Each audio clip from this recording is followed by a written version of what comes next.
Good morning, students. I, Namita Seth, welcomes you in BBVN online classes, and we were studying class 9th, a very interesting poem, The Duck and the Kangaroo, okay, which is written by Edward Lear. Okay, so till now we had learned that कि जो duck और एक kangaroo के बीच में conversation हो रहा है, और डक जो कैंगरू की लाइफ है उसे बड़ा अप्रिशिएट करती है कि किस तरह कैंगरू हॉप करके one place to another place वो वंडर कर सकता है, घूम सकता है।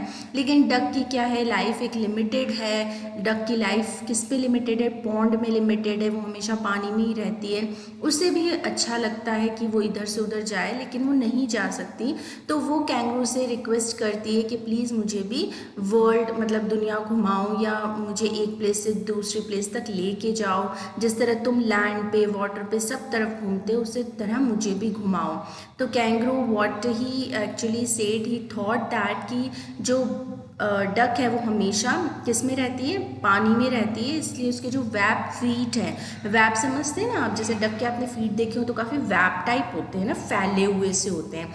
तो जो उसके जो वेब फीट हैं वो हमेशा पानी की वजह से काफ़ी कोल्ड रहते हैं, काफ़ी ठंडे रहते हैं, काफ़ी वेट रहते हैं, गीले रहते हैं। तो अगर वो उसके ऊपर बैठेगी, उसके बैक के ऊपर कैंगरू के, तो हो सकता है उससे कोई बोन्स या मसल्स की डिजीज़ हो जाए। इसीलिए कैंगरू क्या करता है, उसे इग्नोर करता है। लेकिन डक के पास में फिर एक सॉल्यूशन होता है। नाउ लेट्स सी क्या वो क्या सॉल्यूशन है।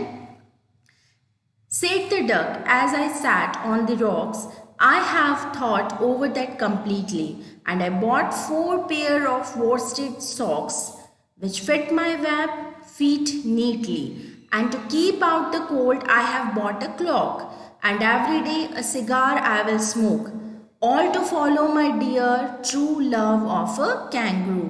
So what the duck actually it has a solution also कि जो kangaroo के disease का problem है, तो उसके पास, डक के पास एक सॉल्यूशन है। और वो बता रही है कि मेरे पास में एक 4 पेयर्स ऑफ, यानी 4 जोड़ी वॉर्स्टेड मतलब होता है वुलन, ठीक है, ऊनी सॉक्स हैं जो कि उसके वेब फीट में बहुत आसानी से फिक्स हो जाते हैं। And to keep out the cold, और उस कोल्ड को, उस ठंड से बचने के लिए उसके पास एक क्लॉक से हम रेनकोट भी कह सकते हैं या ओवरकोट भी कह सकते हैं। सो उसके पास एक ओवरकोट है जिससे अच्छे से वो क्या कर सकती है, ठंड से बच सकती है। And what it will do कि वो क्या करेगी, स्मोक करेगी सिगार एवरी डे, है ना, हर रोज एक सिगार स्मोक करेगी। And to do away the chill, यानी कि जो ठंड है उसको भगाने के लिए वो क्या करेगी, क्योंकि उसकी बॉडी कोल्ड है तो उसकी वजह से वो उस सिगार भी पिएगी, जिससे कि उसकी जो बॉडी है वो क्या हो जाएगी, एकदम से चिल नहीं रहेगी, यानी कि ठंड को भगाने के लिए वो ऐसा सिगार भी पिएगी। और काफ़ी चुपचाप उसकी बैठी रखेगी, सिर्फ क्वैक की आवाज़ निकालेगी, अदरवाइज कोई मूवमेंट नहीं करेगी। All to follow my own dear true love of kangaroo, and मतलब सब कुछ वो करेगी, जो कैंगरू को प्रॉब्लम है वो सारी सॉल्यूशंस हैं उसके पास में, और वो सारा एडजस्टमेंट, सारा कॉम्प्रोमाइज़ करेगी। सिर्फ वो कैंगरू से क्या चाहती है कि थोड़ा सा रिस्पेक्ट, थोड़ा सा प्यार चाहती है कि वो प्लीज़ उसे लेके जाए और दुनिया की सैर कराए, दुनिया घुमाए। तो वो ये कैंगरू को रिक्वेस्ट करती है। Said the kangaroo, I'm ready, all in moonlight pale, but to balance me well, dear duck, sit steadily, and quite at the end of my tail. So away they went with a hop and a bound, and they hopped the whole world 3 times round. And who so happy, oh who, as the duck and the kangaroo. सो अब kangaroo से क्या बोल रहे हैं, ठीक है, अगर तुम्हारे पास सॉल्यूशन है मेरी प्रॉब्लम का, तुम्हारे पास में वुलन सॉक्स भी हैं, ओवरकोट भी है, तुम सिगार भी स्मोक करोगी to do away the chill, तो ठीक है, मैं भी रेडी हूँ तुम्हें घुमाने के लिए। ऑल इन मूनलाइट पेल, यानी जो पीले कलर की मूनलाइट है, ऑब्वियसली जो चंद्रमा की रोशनी कैसी होती है, पेल कलर की, पीले कलर की होती है, यानी कि हम दिन रात जो हैं वो बहुत अच्छे से मैं तुम्हें घुमाऊंगा। But to balance me well dear duck sit steadily, लेकिन कैंगरू क्या कर रहा है, डक को रिक्वेस्ट कर रहा है कि डक प्लीज़ मेरी बॉडी का बैलेंस, क्योंकि वो हॉप करता है और उसे बैलेंस की ज़रूरत है, तो प्लीज़ बैलेंस बनाने के लिए तुम बिल्कुल स्टिडली यानी बिल्कुल फर्मली बैठी रहना, स्ट्रांगली बैठी रहना और हिलना डुलना मत ज़्यादा, है ना।